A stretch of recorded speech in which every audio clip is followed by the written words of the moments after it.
कर्पूरगौरं करुणावतारं संसारसारं भुजगेन्द्रहारं सदा वसन्तं हृदयारविन्दे भवं भवानी सहितं नमामि।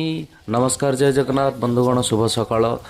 सकाळू सकाळू बाहर थिलु गोटे नुआ डेस्टिनी एक सुंदर परिवेष्टनी मध्य बाबांकर आस्थान आगरू पहाड़ उपरे अवस्थित थिला। वर्तमान से पहाड़ को सबुजिमा सौंदर्य भरपूर करा जायछि एवं नामटी होची बाबा गुप्तेश्वरंकर मंदिर।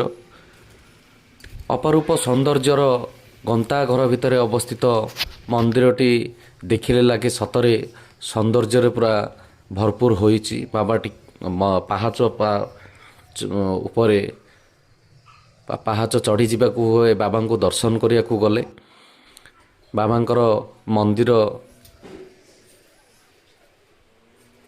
पाखापाखि 100 ରୁ 110 पाहाच उठिला परे बाबांकर मंदिरटी पड़े एवं बाबांकर मंदिरटी कबुसूर्य नगर ठारू पाखापाखि से 12 किलोमीटर दूर अवस्थित।